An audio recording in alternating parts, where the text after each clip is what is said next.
Composite function पढ़ेंगे, function of the function पढ़ेंगे। Composite function को निहित फलन बोलते हैं, फंक्शन ऑफ द फंक्शन को फलन का फलन बोलते हैं। तो आज के क्लास में हम समझेंगे कंपोजिट फंक्शन क्या होता है, फंक्शन ऑफ द फंक्शन क्या होता है, निहित फलन क्या होता है, फलन का फलन क्या होता है, और इनको आपको डिफ्रेंशिएट कैसे करना है। इतनी बातें आज की क्लास में हम लोग समझेंगे। तो ध्यान से समझिएगा कंपोजिट फंक्शन क्या होता है, फंक्शन टू द फंक्शन क्या होता है। ठीक है, जब दो फंक्शनों को मिलाकर जो नया फंक्शन बनता है उसी चीज़ को बेटा हम फलन का फलन या निहित फलन कहते हैं। When two functions are mixed then beget new function is called a composite function। दो फंक्शन को मिक्स करके बेटा जो हम एक नया फंक्शन प्राप्त करते हैं उसी फंक्शन को हम कंपोजिट फंक्शन बोलते हैं। ठीक है, और कंपोजिट फंक्शन को ही बेटा आप ये जानते होंगे, अगर आप देखे होंगे फॉग और गॉफ आपने सुना होगा। फॉग और गॉफ ये आपके कंपोजिट फंक्शन ही है बेटा, ये कंपोजिट फंक्शन है। फॉग या गॉफ आपका कंपोजिट फंक्शन कहलाता है यहाँ पर। तो बेटा कंपोजिट फंक्शन या फंक्शन ऑफ द फंक्शन क्या है, ठीक है। तो जब दो फलन को मिला दिया जाए, दो फलन से मिलकर जो फंक्शन बनता है उसे हम कंपोजिट फंक्शन बोलते हैं। दो फंक्शन से मिलकर जो फंक्शन बनता है उसे हम कंपोजिट फंक्शन बोलते हैं, निहित फलन बोलते हैं, फंक्शन ऑफ द फंक्शन बोलते हैं। ठीक है, और इसे हम एफ ऑफ जी एक्स या बच्चों जी ऑफ एफ एक्स से रिप्रेजेंट करते हैं। किसको? कंपोजिट फंक्शन को। कंपोजिट फंक्शन को, निहित फलन को किससे निरूपित किया जाता है?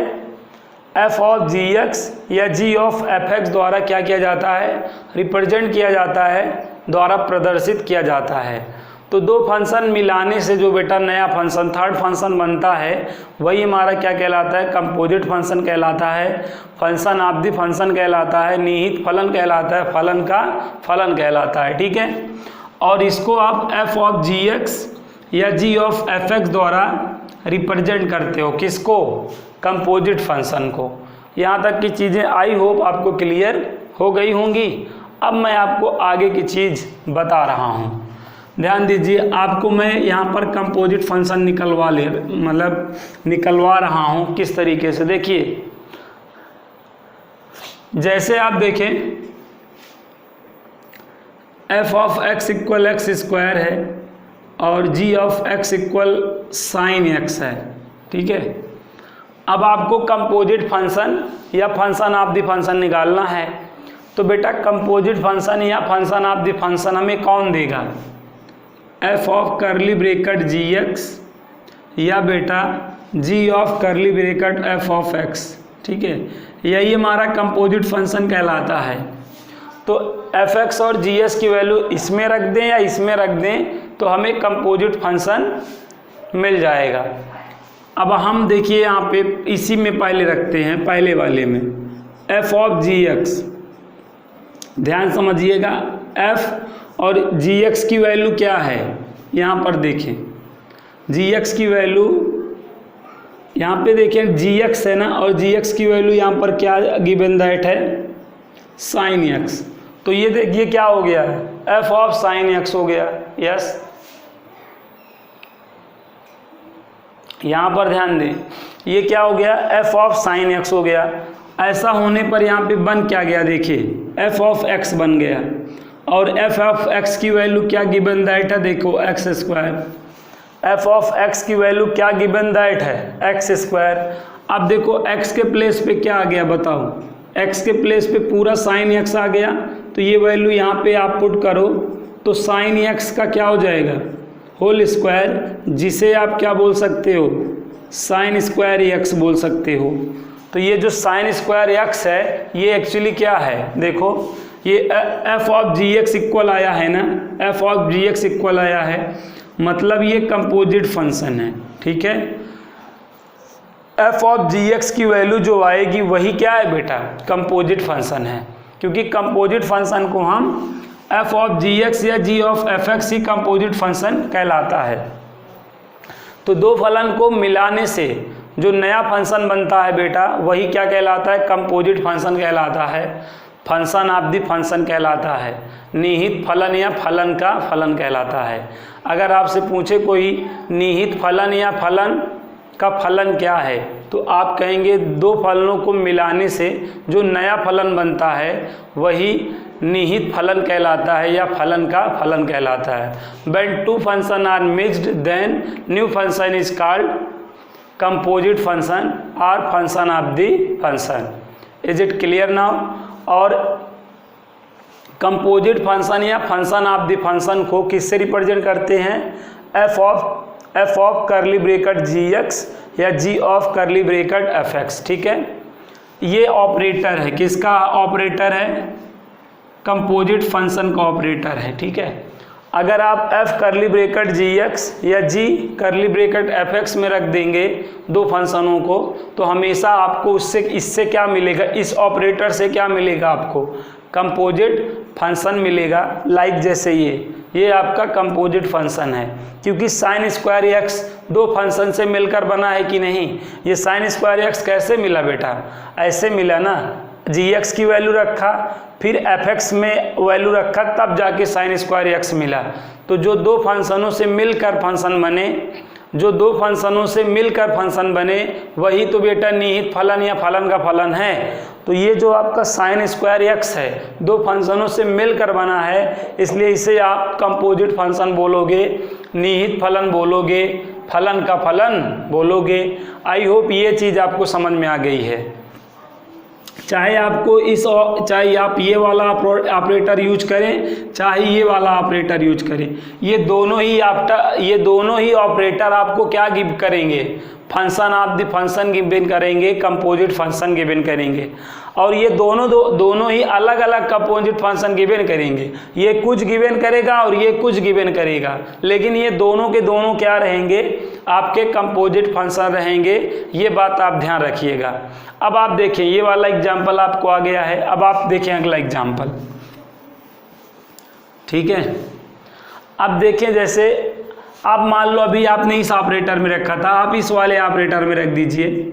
इस वाले ऑपरेटर में अगर आप रख देंगे तो क्या होगा, देखिए जी, अब देखिए एफ ऑफ एक्स की वैल्यू आपको गिवन दैट है, क्या है देख लो, एफ ऑफ एक्स की वैल्यू क्या है, ध्यान से देखो, ये एफ एक्स की वैल्यू यहाँ पर गिवन दैट है एक्स स्क्वायर। ऐसा करने पे यहाँ पे क्या मेक हो गया, देखो जी एक्स मेक हो गया, और जी एक्स किसके इक्वल है, देखो जी एक्स किसके इक्वल है बेटा, यहाँ पर जी एक्स किसके इक्वल है, साइन एक्स के, और एक्स की वैल्यू यहाँ पर क्या हो जा रही है, एक्स की वैल्यू यहाँ पर एक्स स्क्वायर हो जा रही है।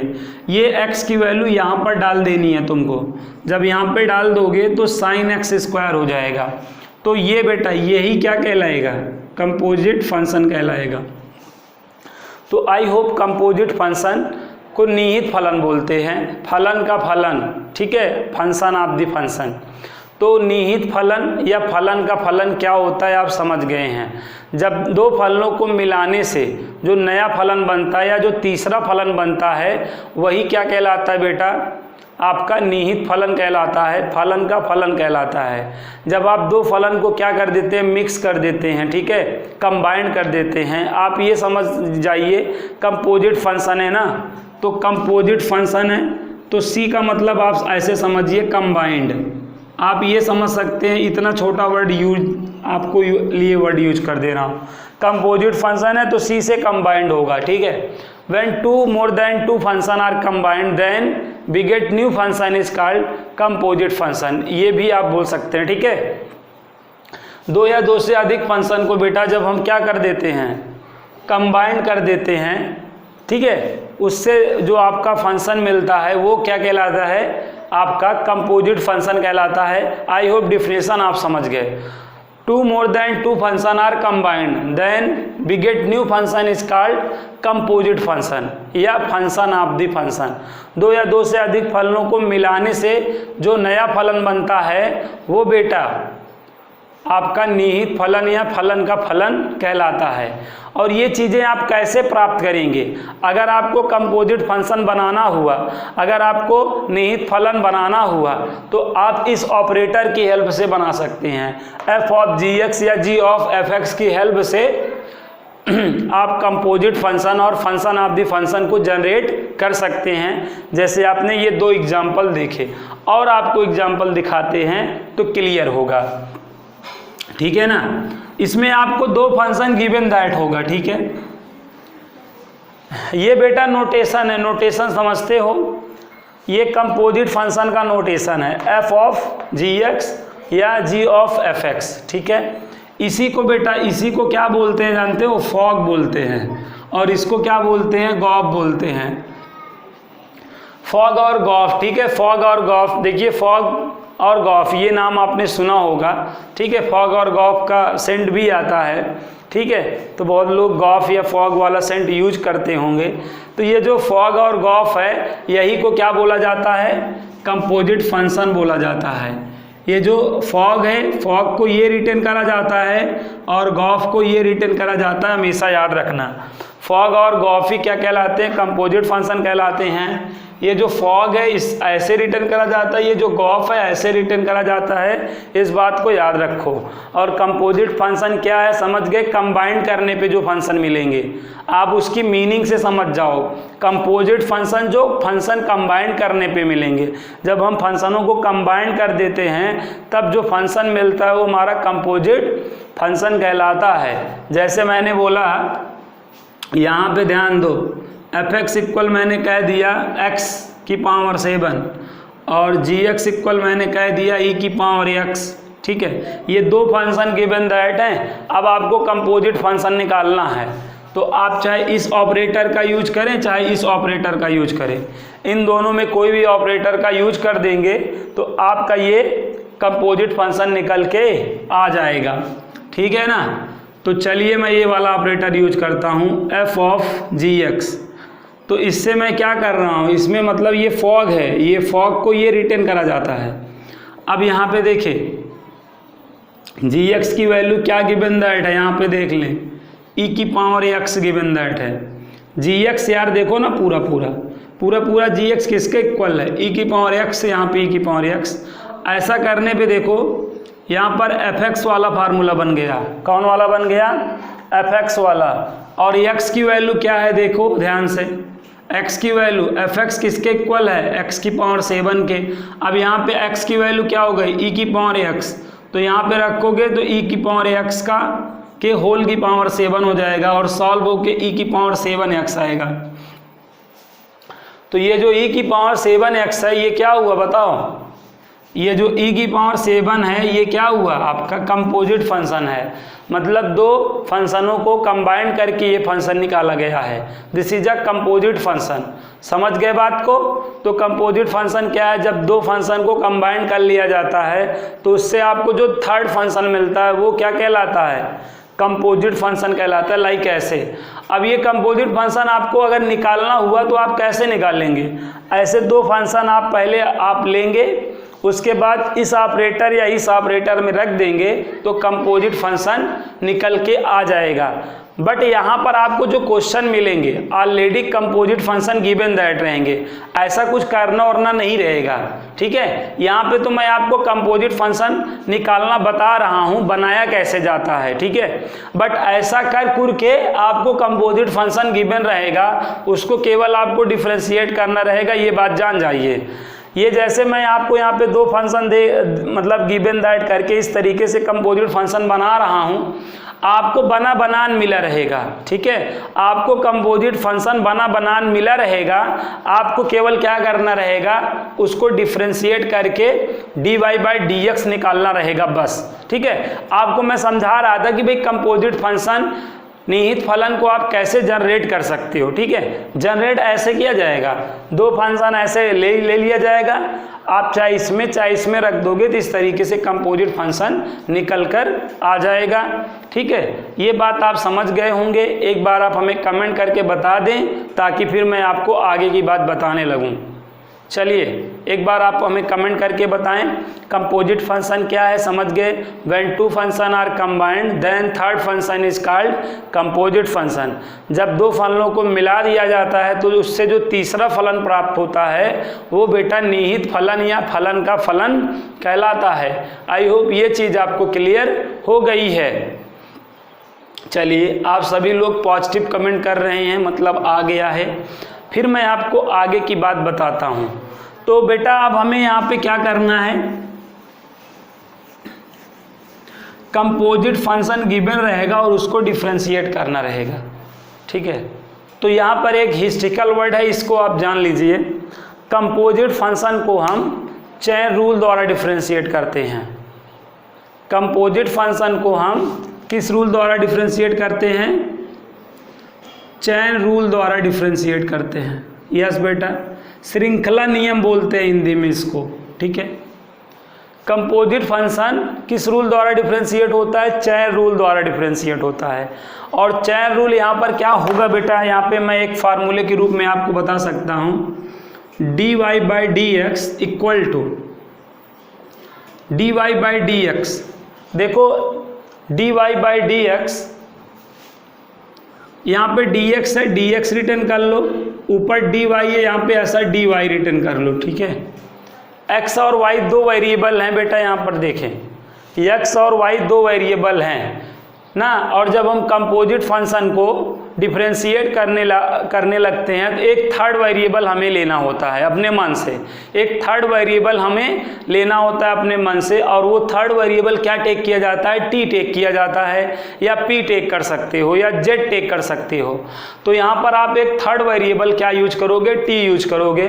तो वो जो t यूज करोगे यहाँ पर dt और यहाँ पे dt ऐसा लिखकर मल्टीप्लाई कर दोगे, तो यही बेटा क्या होता है, चेन रूल होता है, ठीक है।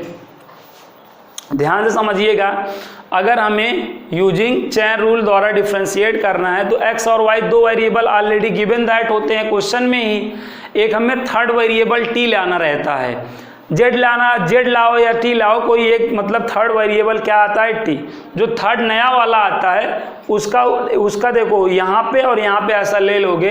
अभी एक तरीके से देखो, अगर ये चीज़ ऐसे कैंसिल आउट कर दो तो dy बाई डी एक्स के इक्वल हो जाएगा, बट ऐसा होता नहीं है, ये सिंबल है, ठीक है। ये ऐसा सिंबल है, आप ऐसा काटने को मत सोचो, ठीक है। आप सोचो मन में खूब, लेकिन ऐसा करके दिखाओ मत, कोई दिक्कत नहीं है। तुम्हारी सोच को थोड़ी एग्जामिनर पढ़ पाएगा, रिप्रेजेंट तो ऐसे ही किया जाता है, लेकिन खूब सोचो कि ये कट जाएगा, लेकिन आप ऐसा कट करके दिखाना मत कभी।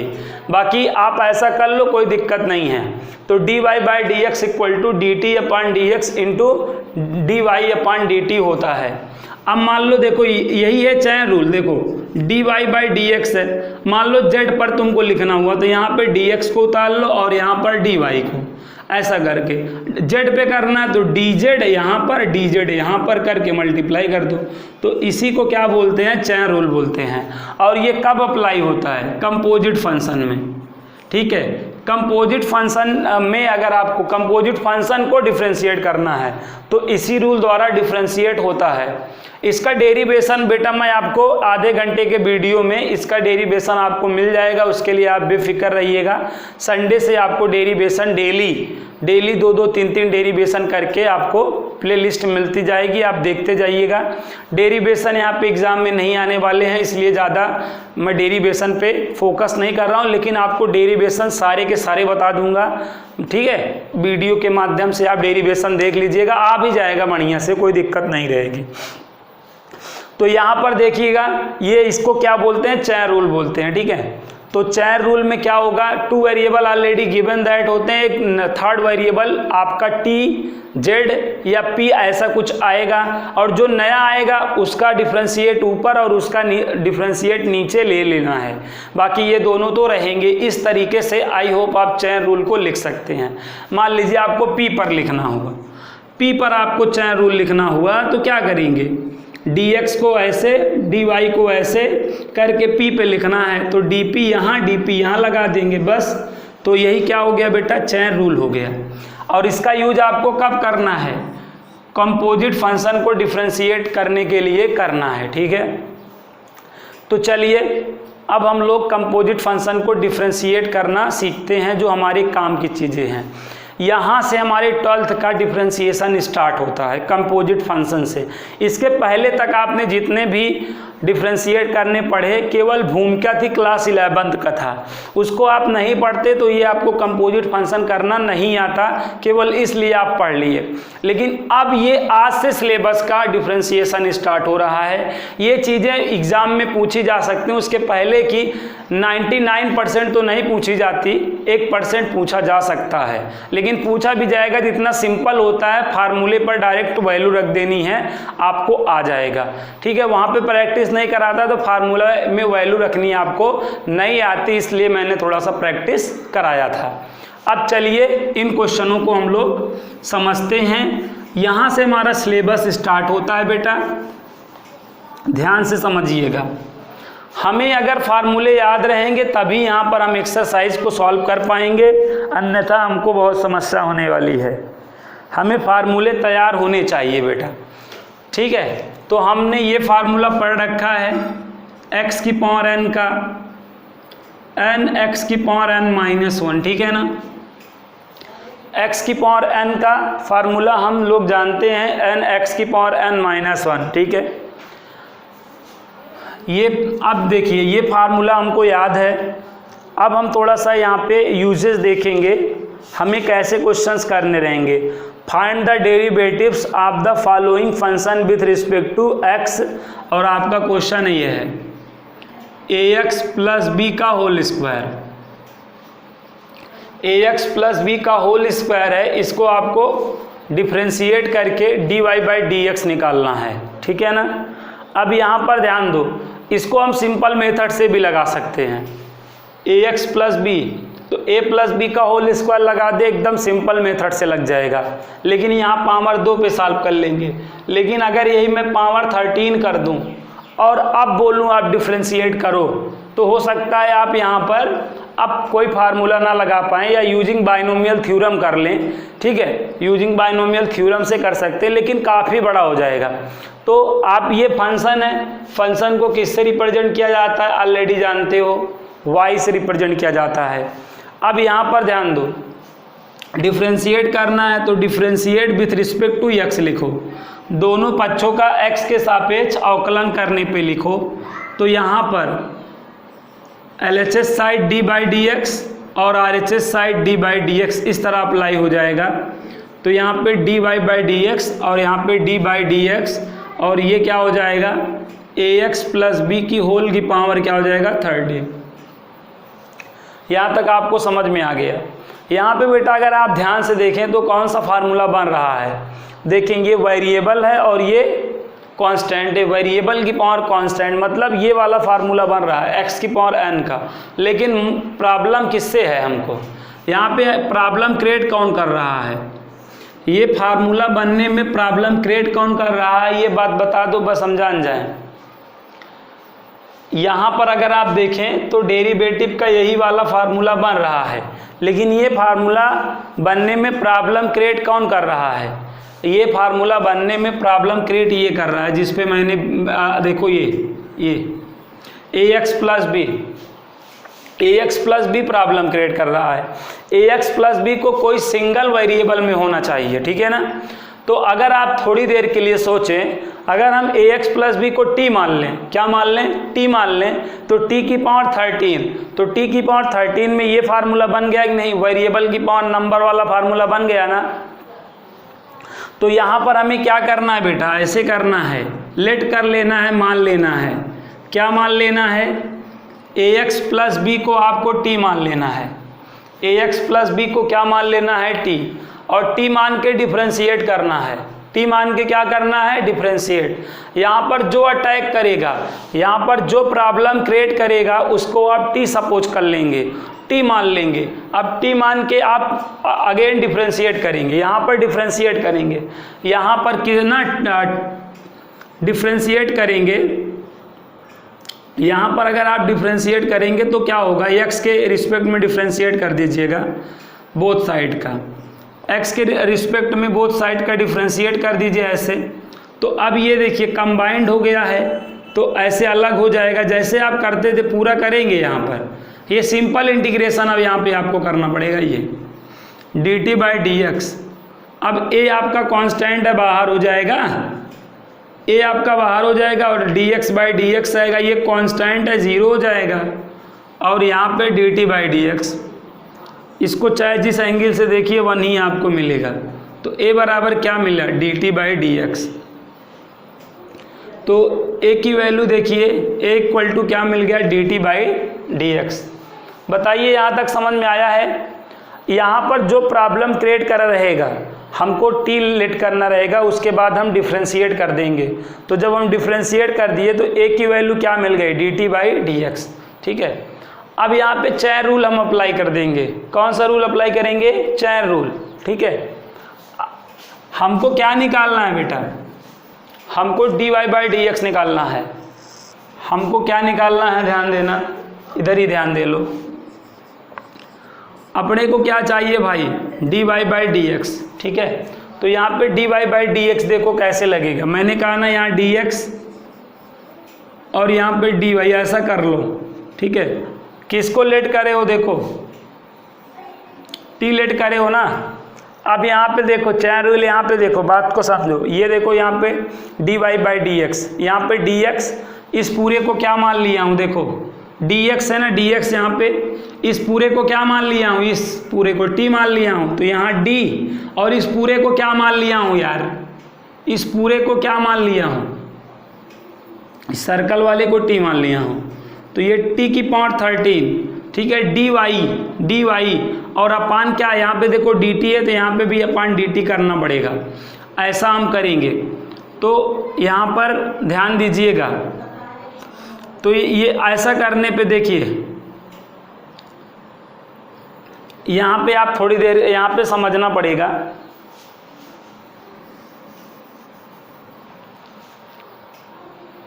इस चीज को हम क्या मान चुके हैं, t मान चुके हैं।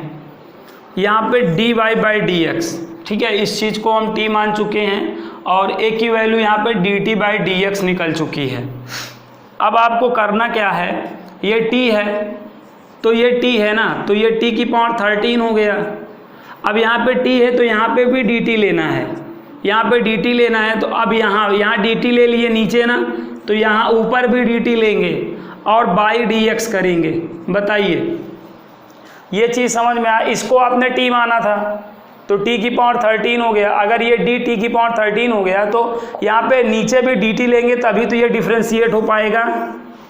यहाँ पे t की पावर 13, तो यहाँ नीचे dt लिया। अब नीचे dt लिया तो ऊपर भी dt लेना पड़ेगा, लिया, और ये वाला dx यहाँ पे नोट कर दिया। ठीक है, तो ऐसा करने पे देखो, अब यहाँ पर ये तो सिंपल, देखो भाई, देखो अगर t की पावर 13 है तो डिफ्रेंशिएट भी dt के रिस्पेक्ट में होना चाहिए, तभी आप डिफ्रेंशिएट कर पाओगे। अब इसको आप डिफ्रेंशिएट कर लोगे, 13 t की पावर 13 माइनस 1 x की पावर n वाला फार्मूला लगा दिया, और dt बाई डी एक्स की वैल्यू आपने क्या निकाल रखी है, देखो dt बाई डी एक्स की वैल्यू क्या निकाल रखी है, a। तो यहाँ पे 13a t की पावर 12 हो गया। 13a और t किसको लेट करे थे, देखो t किसको लेट करे थे, ax प्लस b की होल की पावर 12। तो ऐसा करने पे dy बाई डी एक्स निकल गया। तो ये बेटा कंपोजिट फंक्शन था, और कंपोजिट फंक्शन को हम लोग इस तरह डिफ्रेंशिएट करके क्वेश्चन को सॉल्व करते हैं। टेंशन नहीं लीजिए, आपको तो पहला क्वेश्चन है, एक आध दो क्वेश्चन और देखेंगे, आपको समझ में आ जाएगा। आपको थोड़ा सा भी टेंशन नहीं लेना है। थोड़ा बहुत समझ में आया है तो बहुत अच्छी बात, नहीं आया तो भी कोई बात नहीं है। मैं आपको फिर से समझा रहा हूँ, आ जाएगा बेटा, आप टेंशन नहीं लेना, टेंशन लेने का नहीं, देने का। अब आप अगला क्वेश्चन देखें, यहाँ पर आप थोड़ा देखें। अब अगला क्वेश्चन देखें आप कैसे सॉल्व करना, मैं बता रहा हूँ, ठीक है ना। अब यहाँ पर बेटा देखिए, अगला क्वेश्चन है sin 3x। क्या है, sin 3x, y equal sin 3x है। बेटा अगर आप देखें sin 3x, तो हम किसका डेरिवेटिव जानते हैं, sin x का जानते हैं। फार्मूला हम किस, साइन में हम किसका फार्मूला पढ़े हैं, किस पर पढ़े हैं, x पे पढ़े हैं फार्मूला cos x। बात ध्यान से समझे, अगर साइन है तो हम साइन पे किस पे फार्मूला जानते हैं, साइन एक्स पे जानते हैं कॉस एक्स। लेकिन यहाँ पर क्या हुआ, यहाँ पर एक्स की जगह क्या आ जा रहा है, देखें अगर आप इसको differentiate with respect to X करेंगे तो dy by D X equal to D by D X sine 3x आ जा रहा है। देखिए बेटा, अगर साइन है तो साइन पे हम किस पे फार्मूला जानते हैं, साइन एक्स पे जानते हैं कॉस एक्स। तो यहाँ पर अटैक कौन किया, यहाँ पे आक्रमण कौन किया बेटा, यहाँ पे x की जगह जो ये 3x आ गया है यही अटैक करा है। ठीक है, जब तक 3x को आप t नहीं मानोगे, जब भाई 3x को t मान लोगे साइन t बन जाएगा, साइन t का cos t हो जाएगा कि नहीं, बोलो। एक्चुअली क्या करना होता है, जो हम फार्मूला जानते हैं उसी फार्मूले में कन्वर्ट करना रहता है। तो उसके लिए जो अटैक करा रहता है उसको हम t मान लेते हैं। तो जब हम t मान लेते हैं तो अपने फार्मूले में कन्वर्ट हो जाता है। कंपोजिट फंक्शन में आप कोई भी क्वेश्चन को करोगे तो जो आप फार्मूले जानते हो उसी फार्मूले में उसको कन्वर्ट करना रहेगा। तो उस फार्मूले में कन्वर्ट करने के लिए जो अटैक करा रहेगा, जो आक्रमण किया रहेगा, आप भी उस पर अटैक करके उसको टी लेट कर लोगे। बात को समझो, यहाँ पे मैं कैसे जान गया 3x को टी मतलब टी लेट करना है, क्योंकि हम जानते हैं ना साइन एक्स का कॉस एक्स होता है। साइन के बगल क्या अच्छा लगता है, साइन के बगल क्या जचता है, साइन के बगल केवल x अच्छा लगता है बस। तो यहाँ पे साइन के बगल क्या आ गया, 3x आ गया ना, तो 3x अटैक कर दिया, x होना चाहिए 3x आ गया। तो अब 3x को आप क्या करोगे, टी लेट कर लोगे। तो यहाँ पे नीचे तुरंत क्या करोगे, 3x को टी लेट कर लोगे और टी लेट करके तुरंत डिफ्रेंशिएट कर दोगे, टी लेट करके डिफ्रेंशिएट कर दोगे। अब टी लेट करके डिफ्रेंशिएट कर दो, जब ऐसे आप x के रिस्पेक्ट में डिफ्रेंशिएट कर दोगे, ध्यान समझना, ऐसे x के यहाँ पे क्या लिखे हैं, दोनों पक्षों का x के सापेक्ष अवकलन करने पर, तो d बाई डी एक्स इधर, d बाई डी एक्स इधर। अब ये कांस्टेंट बाहर हो जाएगा, एज यू नो ये चीज़ पता ही है, और ये आपका dt बाई डी एक्स रहेगा, टेंशन नहीं है। अब ये इसकी वैल्यू आप चाहे जिस एंगल से देखो, x का डेरिवेटिव 1 होता है, तो यहाँ पर dt बाई डी एक्स की वैल्यू क्या आ गई, 3 आ गई, ये चीज़ आ गई है। अब आप अपना क्वेश्चन देखिए, आपका क्वेश्चन ये था, आप इसको यहाँ पे वापस से लिखिएगा, dy बाई डी एक्स आपने लिखा, ठीक है। अब यहाँ पे देखिए d लिखिए, d साइन, और आपने इसको क्या मान लिया है, t, ठीक है। अब अगर यहाँ पे साइन t है, अगर यहाँ पे t वेरिएबल है, तो इसके नीचे आपको dt लेना पड़ेगा कि नहीं, क्योंकि अगर x है तो यहाँ पे dx है। बात समझिएगा, यहाँ पे x है तो यहाँ पे dx लोगे तभी तो cos x होगा, इस बात से आप एग्री करो। अगर यहाँ पे x है तो आप यहाँ पे dx लोगे तभी तो sin x का cos x बनेगा बेटा। तो अगर यहाँ पे t है तो आपने dt लिया। अब अगर आपने dt लिया है नीचे तो ऐसे लेना पड़ेगा ऊपर, तभी तो बैलेंस करेगा। यहाँ लिए तो यहाँ ले लो, और अपान क्या बच रहा है, ये अभी ये वाला dx तो बच ही रहा है ना। देखो ये sin t हो गया, dt ले लिए, यहाँ लिए तो यहाँ ले लिए बैलेंस करने के लिए, बाकी ये dx यहाँ का नोट कर लो, ठीक है। यही है चैन रूल बेटा, ऐसा ही करना चैन रूल होता है। अब ये देखिए dt बाई डी एक्स की वैल्यू अपने को क्या गिवन है, देखो ना, ये इसकी वैल्यू अपने को क्या गिवन है, 3, और साइन t का क्या हो जाएगा, cos t, और t किसको माने थे, t किसको माने थे बेटा, t बेटा किसको माने थे, एक मिनट थोड़ा सा,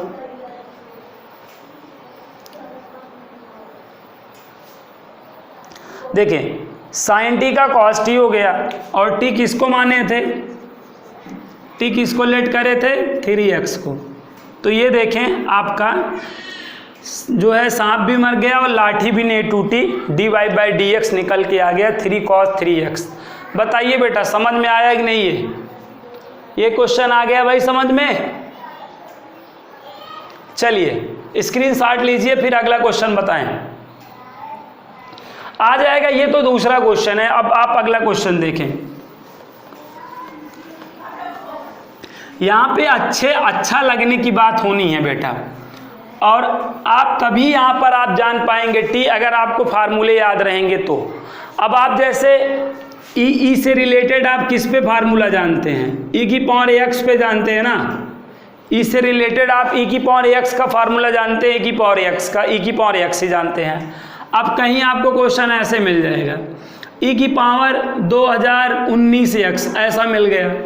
अब ई की पावर 2019 एक्स मिल गया, तो अब यहाँ पे ध्यान दें, अब आपको यहाँ पे दिक्कत किससे है, आपको यहाँ पर प्रॉब्लम किससे है। अगर आप देखें differentiate with respect to X कर लें तो यहाँ पे dy by D X equal to D by D X E की पावर 2019 एक्स। आपको यहाँ पे बेटा ना इस पूरे से समस्या है 2019 एक्स से, 2019 एक्स से आपको समस्या है। क्यों? क्योंकि आप फार्मूला किसका जानते हो, देखो आप ई की पावर एक्स पे जानते हो। अगर आप 2019 एक्स को t मान लो तब ई की पावर t बन जाएगा और ई की पावर t का फार्मूला ई की पावर t हो जाएगा। तो यहाँ पर प्रॉब्लम कौन किया, यहाँ पे 2019 एक्स आके प्रॉब्लम किया। तो जब आपको फार्मूला पता रहेगा तो आप उससे जान जाएंगे कौन आकर प्रॉब्लम किया। जो आकर प्रॉब्लम करेगा उसको आप t मान लोगे। अब यहाँ पर आप क्या करोगे, किसको t मान लोगे, 2019 एक्स को आप क्या मान लोगे, t मान लोगे, और इसको x के सापेक्ष डिफ्रेंशिएट करोगे। x के सापेक्ष इसको जब डिफ्रेंशिएट करोगे with respect to x on both side करोगे तो ये 2019 आपका निकल जाएगा और अंदर क्या आएगा dx बाई डी एक्स, और ये क्या हो जाएगा, ये तो dt बाई डी एक्स ही रहेगा, इसकी वैल्यू 1 हो जाएगी और ये 1 हो जाएगा और ये 2019 यहाँ पर dt by D x. I hope ये यहाँ तक की चीज़ आपको आ गई होगी। अब आपको मैं मोस्ट इम्पॉर्टेंट स्टेप बताने चल रहा हूँ। क्या? अब देखो ये इसको कंसीडर करो यार, अब इसको कंसीडर करो। क्या? dy by D X equal to यहाँ देखो, यहाँ से स्टार्ट करो, d ई की पावर देखो क्या है 2019 एक्स है ना, तो 2019 एक्स को क्या माना है t, तो यहाँ पे देखो t हुआ। अगर यहाँ पे t है तो यहाँ पे dt करोगे और यहाँ dt किए तो यहाँ करोगे। बैलेंस करने के लिए गांधी जी ने क्या कहा था, अगर कोई एक गाल पे मारे तो अगले गाल पे भी मार खा लो ताकि बैलेंस रहे, घर वाले जान ना पाए कहाँ से मुंह पिटा के आए हो। लेकिन हम नहीं मानते, एक के तरफ ले लेते हैं दनादन, घर वाले जान जाते हैं। इसी तरीके से देखिए बेटा, यहाँ पे अगर t है तो यहाँ पे dt कर रहे हैं तो यहाँ भी dt कर लेंगे। लेकिन अब ये जो dx है ये तो बचा रह गया ना, e की पावर t तो dt फिर dt, हाँ तो ये dx तो बचा रह गया, ये dx आप इसको दे दीजिए। तो ऐसा देने पे देखिए क्या हुआ, इसकी वैल्यू क्या है, आप देखें ये dt बाई डी एक्स की वैल्यू आपने क्या निकाल रखी है 2019, तो यहाँ पे 2019 लिख दिया आपने। और e की पावर t का क्या होगा बेटा, e की पावर t, और आपने t किसको माना था, ध्यान दें आप t किसको माने थे 2019 x को। तो इस तरीके से हमें डिफरेंशिएट करना होता है। आई होप आपको ये चीज़ें समझ में आ गई होंगी। एक्चुअली बेटा इसको हम आप देखते हुए आप इसको देखोगे आंसर बता दोगे, इसके लिए टेंशन नहीं है। बट अगर ये क्वेश्चन आ जाएगा एग्जाम में तो आप ऐसे ही करके करोगे तभी आपको नंबर मिलेगा। ये मतलब पूरा प्रोसीजर है, इस तरीके से सॉल्व करोगे तब जाके आपको आंसर मिलेगा। इसलिए पूरे प्रोसेस को मैं बता रहा हूँ, आप बात को समझो। हम डायरेक्टली वे में एक स्टेप में आंसर बता देंगे, क्वेश्चन देखोगे आंसर लिख दोगे, कोई दिक्कत नहीं है। लेकिन बेटा आप क्वेश्चन देखोगे आंसर लिख दोगे, आपको एक को नंबर नहीं मिलेगा। लेकिन जब आप ऐसे सॉल्व करोगे तब जाके आपको 2 नंबर मिलेगा, ठीक है ना। तो आपको 2 नंबर इस तरीके से प्राप्त करना है इस टाइप के क्वेश्चन में कंपोजिट। और इस पर एक क्वेश्चन 101% आएगा और इनके क्वेश्चन आप तभी कर पाएंगे जब आपको जो मैंने फार्मूले बेसिक फार्मूले बताए हैं उनको आपको याद रहेगा। और आपसे डेली मैंने रिक्वेस्ट किया था कि आप कंटिन्यूसली 10 डेज आप फार्मूले रिटेन करते जाइए, आपके दिमाग में फार्मूला फीड हो जाएगा, आपको पता भी नहीं चलेगा। फार्मूला नहीं याद रहेगा, क्वेश्चन लगाने में बहुत समस्या होने वाली है, आप जान ही नहीं पाओगे किसको लेट करें। फार्मूला याद रहेगा तो आप जान जाओगे किसको लेट करना है, फार्मूला नहीं याद रहेगा तो आप नहीं जान पाओगे किसको लेट करना है किसको नहीं लेट करना है, ठीक है। तो बताइए यहाँ तक आ गया है समझ में कि नहीं अच्छे से। आप एक बार आप कमेंट करके बता दें हमको, यहाँ तक की चीज़ें समझ में आ गई हैं।